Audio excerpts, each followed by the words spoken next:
क्या आप अपने पेड़ों को बचाना चाहते हैं? आप उन्हें गले लगा सकते हैं। चिपको आंदोलन में शामिल लोगों ने यही किया।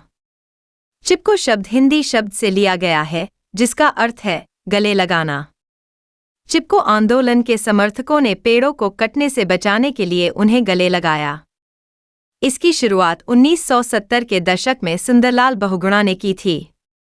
आंदोलन का उद्देश्य जंगलों में पेड़ों को कटने से बचाना था।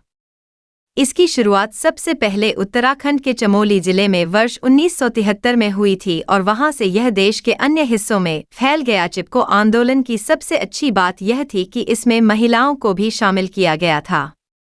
वर्ष 1974 में चमोली जिले में महिलाओं के एक समूह ने 2500 पेड़ों को बेचने से बचाया था। वर्ष 1974 में चमोली जिले में महिलाओं के एक समूह ने 2500 पेड़ों को बेचने से बचाया था सरकार से। इस आंदोलन ने महिलाओं को अपनी दुनिया बदलने की शक्ति दी।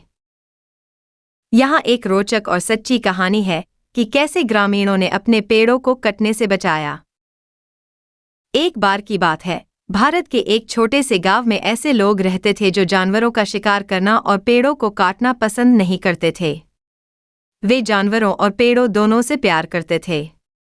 इस गांव में लोग खुशी खुशी रहते थे। हर व्यक्ति एक पेड़ लगाता था और उसकी अच्छी देखभाल करता था।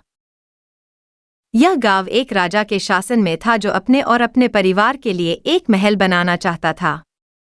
इसलिए उसने अपने सैनिकों को जंगल से लकड़ियां लाने का आदेश दिया। सैनिकों ने लकड़ियां ढूंढना शुरू किया और उन्होंने पाया कि यह छोटा सा गांव पेड़ों से भरा हुआ था। सैनिक वहां गए, लेकिन जैसे ही उन्होंने पहला पेड़ काटना शुरू किया, एक आवाज आई, रुको, कृपया पेड़ मत काटो। यह अमृता बिश्नोई नामक महिला थी जिसने ने पेड़ लगाया। वह पेड़ के सामने खड़ी हो गई, उसे दोनों हाथों से गले लगाया और बोली, इस पेड़ को काटने से पहले तुम्हें मुझे काटना होगा।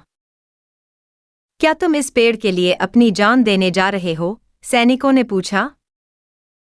हाँ, मैं देने जा रही हूँ, क्योंकि मैं इस पेड़ से उतना ही प्यार करती हूँ जितना अपने परिवार से करती हूँ, तुरंत जवाब आया।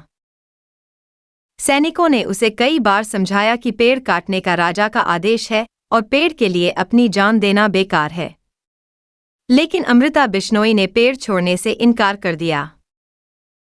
सैनिक क्रोधित हो गए और पेड़ काट दिया।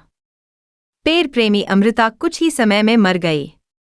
जल्द ही कई लोग इस संघर्ष में शामिल हो गए। यह कई दिनों तक चलता रहा। गांव के बहादुर पुरुष और महिलाएं पेड़ों के प्यार के लिए मर गए। जब राजा को इस संघर्ष के बारे में पता चला तो उसे बहुत दुख हुआ।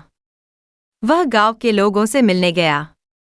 उसने कहा कि उसे वास्तव में खेद है और उन्हें सोने के सिक्के देने का वादा किया। लेकिन लोगों ने मना कर दिया और कहा, महाराज, अगर आप हमें कुछ देना चाहते हैं तो कृपया पेड़ों की कटाई और जानवरों के शिकार पर प्रतिबंध लगा दीजिए। राजा ने उनकी इच्छा स्वीकार कर ली।